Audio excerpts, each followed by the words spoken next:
आप सभी IPO investor का एक बार फिर से स्वागत है। आईपीओ इन्वेस्टर वो इन्वेस्टर होता है जो आईपीओ में इन्वेस्टमेंट करता है, एसएमई आईपीओ में इन्वेस्टमेंट करता है, एसएमई स्टॉक्स में दिमाग लगाता है, स्पेशल सिचुएशन ट्रेड करता है, शेयर्स बाईबैक में पार्टिसिपेट करता है, ऑफर फॉर सेल में पार्टिसिपेट करता है और बल्क डील ट्रेडिंग में पार्टिसिपेट करता है। तो यहाँ स्पेशल सिचुएशन ट्रेड क्या हुई?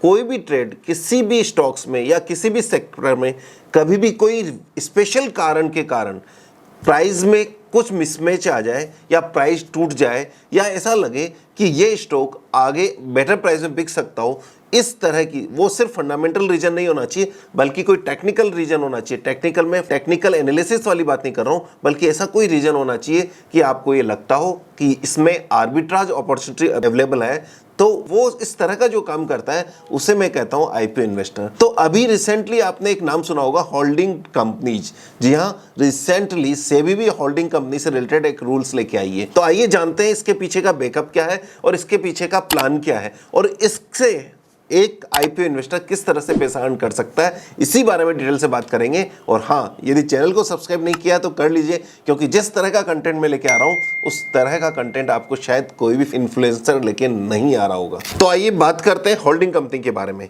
होल्डिंग कंपनी क्या कंपनी होती है जो प्रिंसिपली कोई बिजनेस नहीं करती है, या हम यूं कहें कि न कोई प्रोडक्शन कर रही है न कोई सर्विस दे रही है, बल्कि अपनी ग्रुप कंपनीज में या किसी दूसरी कंपनी में शेयर्स की होल्डिंग करती है, उसे हम कहते हैं होल्डिंग कंपनी। वो ऐसा क्यों करती है?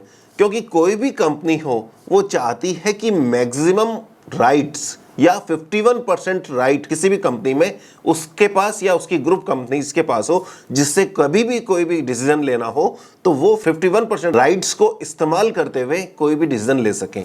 जैसे आप कोई भी एग्जांपल ले लीजिए, यदि जैसे बजाज होल्डिंग कंपनी है, इसके अंडर में बजाज फाइनेंस, बजाज फिनसर्व और बजाज ग्रुप की दूसरी कंपनीज भी आ सकती है। यदि इन सब की होल्डिंग बजाज होल्डिंग में हो और वो 51% से ज्यादा हो, यानी कि बजाज फाइनेंस का 51% होल्डिंग बजाज होल्डिंग में हो और बजाज फिनसर्व की भी इसमें हो, तो ये कंपनी होल्डिंग कंपनी कहलाएगी। यहां एक बात ध्यान रखना चाहिए कि 51% होना जरूरी नहीं है, लेकिन जनरली मैनेजमेंट कुछ इस तरह का सेटलमेंट रखती है कि टोटल वोटिंग राइट का 51% उसके पास या कंपनी के ग्रुप होल्डिंग कंपनी के पास में हो, तो ये हम कहलाते हैं होल्डिंग कंपनीज। लेकिन अभी प्रॉब्लम क्या है? स्टॉक एक्सचेंज में प्रॉब्लम यह है कि जब कोई होल्डिंग कंपनी बाजार में लिस्ट होती है या लिस्टेड होती है और उसके शेयर होल्डर आप और हम सब हैं, लेकिन मैनेज उसका 51% होल्डिंग ही किसके पास है? कंपनी के मैनेजमेंट के पास में है। होल्डिंग कंपनी का मैं बात कर रहा हूं, होल्डिंग कंपनी की, जरा ध्यान से सुनिएगा। होल्डिंग कंपनी के पास 51% शेयर्स तो बजाज या किसी भी होल्डिंग कंपनी के मैनेजमेंट के पास है, 49% पब्लिक के पास है। इसका मतलब इस कंपनी पर 51% अधिकार कंपनी के मैनेजमेंट का है। अब चूंकि इसमें 51% कंपनी के मैनेजमेंट का, तो इसके अंडर में जो भी कंपनी जाती है उसका यदि 51% होल्डिंग इसके पास आ जाए, तो एक्चुअल में क्या होता है कि जो retail share holder holding company के शेयर होल्डर हैं, वो उनको डायरेक्ट वोटिंग देने का अधिकार नहीं है बजाज फाइनेंस में या फिनसर्व में। वो होल्डिंग कंपनी में वोटिंग राइट रखते हैं और होल्डिंग कंपनी में चूंकि मैनेजमेंट का 51% है, तो वो क्या करेंगे, वो अपने इस राइट को 100% मानते हुए कंपनी के बिहाफ पर, होल्डिंग कंपनी के बिहाफ पर अपनी प्रिंसिपल कंपनी को वोटिंग दे सकती है, इसलिए ये होल्डिंग कंपनी रखी जाती है। लेकिन अब प्रॉब्लम क्या है कि जब बाजार में कोई भी शेयर लिस्ट होता है या ट्रेड होता है, तो होल्डिंग कंपनी को डिस्काउंट पर ट्रेड किया जाता है। रीजन आप समझ गए कि ये रीजन है। तो क्या कभी आपने सोचा है कि किस तरह से ये गेम प्ले होता है और कम पैसे से पूरी कंपनी पर मैनेजमेंट अपनी पावर को बनाए रखती है? ये रीजन है कि हम होल्डिंग कंपनी डिस्काउंट में बाजार में ट्रेड होती है। क्योंकि ये डिस्काउंट में ट्रेड होती है, तो हमने ये देखा है कि अपनी बुक वैल्यू से 0.2 से लेकर 0.5% तक भी डिस्काउंट पे रहती है, यानी कि इतने से ही वैल्यूएशन पे ट्रेड होती है। 100 रुपए की कंपनी सिर्फ 20 रुपए में ट्रेड हो रही है, तो इस कारण से प्रॉपर प्राइस डिस्कवरी नहीं होती है और जो रियल शेयर होल्डर है उसको नुकसान होता है। इस बात को देखते हुए सेबी रिसेंटली एक रूल लेके आया है, जिसमें कॉल ऑक्शन के द्वारा इस कि प्रॉपर प्राइस डिस्कवरी होनी चाहिए। वो कैसे होगी? जब कोई दूसरा ग्रुप या दूसरा मैनेजमेंट, दूसरी कंपनी या दूसरा ग्रुप इस होल्डिंग कंपनी में मेजर होल्डिंग बाई कर लेवे और वो जो उनको ओरिजिनल मैनेजमेंट को ये थ्रेट हो जाए कि कहीं ऐसा नहीं हो कि इनके पास बजाज फाइनेंस के भी शेयर हो और साथ में ये भी बाई कर लेवे और इस तरह से कहीं ऐसा ना हो कि ये ओरिजिनल बजाज फाइनेंस में या किसी कंपनी में अपने राइट को और डिसीजन यूज करते हुए कंपनी के डिसीजन में इफेक्ट डाल सके। तो इस कारण से कभी भी मैनेजमेंट ये नहीं चाहेगी कि उसको होल्डिंग कंपनी को डिस्काउंट में ट्रेड हो। और दूसरा, लेने वाली कंपनी जब ये देख रही है कि उसको ओरिजिनल कंपनी 20-30% प्राइस पर मिल रही है तो वो क्यों नहीं लेना पसंद करेगी। इस कारण से इसकी राइट प्राइस डिस्कवरी होने वाली है। तो इसमें आपके लिए क्या अपॉर्चुनिटी है वो तो हम दिखाएंगे, लेकिन पहले हम देखते हैं कि ऐसी कौन कौन सी होल्डिंग कंपनीज है जो अभी बाजार में लिस्टेड है। आज की तारीख में आप जरा ध्यान से सुनिएगा, टाटा इन्वेस्टमेंट कॉर्पोरेशन लिमिटेड, इसके पास कौन कौन सी कंपनीज के शेयर्स हैं? Tata motor, Tata steel, Tata chemical, TCS and Tata power. आपको लगता है कहीं कोई कमी है कंपनी में? Bajaj holding and investment limited, Bajaj auto, Bajaj Finserv, Bajaj finance and Maharashtra scooter, Mahindra and Mahindra financial services, इसके पास किस किस के शेयर है? M&M, tech Mahindra, Mahindra life space and Mahindra holiday. HDFC holding limited, HDFC bank, HDFC life, HDFC AMC, HDFC limited जो अब bank में merge हो गया है। JSW holding, JSW steel, JSW energy, JSW infrastructure and JSW Ispat. Chola नंबर फाइनेंस एंड होल्डिंग कंपनी जिसमें tube investment, Coromandel और EID Parry के शेयर्स हैं। Kalyani steel, Bharat forge, Hikal, BF utility and Kalyani steel के शेयर्स हैं। रेलीज इंडिया टाटा ग्रुप की कंपनी है तो Tata chemical, Tata global breweries, Tata motor and Tata power के share. UB holding limited, United breweries, Mangalore chemical के शेयर्स इसके पास है और साथ ही साथ किंगफिशर एयरलाइन के भी शेयर्स है जो अब इन ऑपरेटिव हो चुकी है। Balmer Lawrie and company limited, Sundaram finance holding limited, royal Sundaram general insurance, Sundaram BNP Paribas home finance, Sundaram asset management company, Swaraj engine, Mahindra and Mahindra, Swaraj auto and Swaraj Mazda, Godrej industries, Godrej consumer, Godrej Agrovet, Godrej properties and Godrej infratech. Muthoot financial services limited में Muthoot finance, Muthoot home finance, Muthoot insurance brokers and Asia asset finance.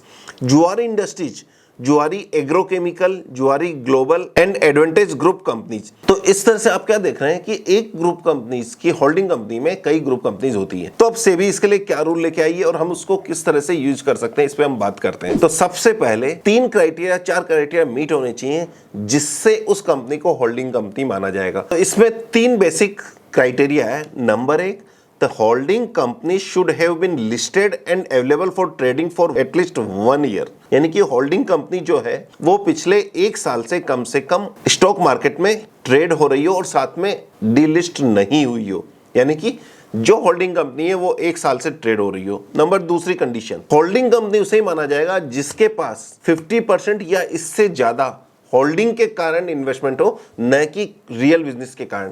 हो सकता है holding company business भी करती हो लेकिन उसका 50% से ज्यादा पैसा किसी कंपनीज में एज ए होल्डिंग रख रखी हो तो उसको होल्डिंग कंपनी माना जाएगा। और तीसरा पॉइंट, पिछले 6 महीने के वॉल्यूम वेटेड एवरेज से 50% से कम पे ट्रेड हो रहा हो। कैसे? क्योंकि होल्डिंग कंपनी में जो कंपनी के शेयर्स हैं वो बाजार में ट्रेड हो रहे हैं। क्योंकि वो बाजार में ट्रेड हो रहे हैं तो उनका मार्केट वैल्यू आपको मालूम है। यदि उनके पास जितने शेयर्स की होल्डिंग है उन होल्डिंग को मार्केट वैल्यू से मल्टीप्लाई करें तो उसकी बुक वैल्यू निकल के आएगी। इस तरह से जो बुक वैल्यू निकल के आएगी उससे यदि 50% से ज़्यादा डिस्काउंट पर कोई होल्डिंग कंपनी ट्रेड हो रही है तो उसे क्राइटेरिया में, एलिजिबिलिटी क्राइटेरिया में माना जाएगा। तो ये 3 क्राइटेरिया हो गए। नंबर 1, होल्डिंग कंपनी 1 साल ज़्यादा से ट्रेड हो रही हो। नंबर दूसरा, 50% से ज़्यादा उसके पास इन्वेस्टमेंट किसी न किसी कंपनी में हो। और तीसरा, 50% से ज़्यादा डिस्काउंट में ट्रेड हो रहा हो। जैसे हम एक एग्जांपल लेते हैं कि किसी कंपनी की बुक वैल्यू जो उसके लिस्टेड शेयर्स है उससे जब हम कंपेयर करते हैं, सपोज किसी कंपनी के 1 करोड़ शेयर है और उसकी मार्केट वैल्यू का मतलब उसमें जिस कंपनी की होल्डिंग है उसकी मार्केट वैल्यू 10 करोड़ रुपए है। तो इसका मतलब ये हुआ कि उस कंपनी में 10 रुपए की बुक वैल्यू हो गई। उस कंपनी की बुक वैल्यू यानी कि होल्डिंग कंपनी की बुक वैल्यू 10 होगी, जबकि एक्चुअल में वो स्टॉक एक्सचेंज में सिर्फ 3 रुपए में ट्रेड हो रही हो। तो इसका मतलब 51% से ज़्यादा बिजनेस कर रही है, बिजनेस होल्डिंग में है, दूसरा उसकी बुक वैल्यू से 50% से कम में ट्रेड हो रही हो। यदि ये कंडीशन मिल जाती है तो स्टॉक एक्सचेंज का जो नया कॉल ऑक्शन विंडो बनाया है उसमें ट्रेड करने के लिए ये एलिजिबल हो जाएगी। इसका मतलब कि इस कंपनी को होल्डिंग कंपनी मानते हुए स्पेशल कॉल ऑक्शन विंडो में इसमें ट्रेडिंग की जा सकती है, करी जाएगी। अब इससे क्या होगा, इससे क्या होगा कि कंपनी की जिसके जो पब्लिक शेयर होल्डर्स हैं वो इसको प्रीमियम पे बेचने के लिए तैयार हो जाएंगे। क्यों?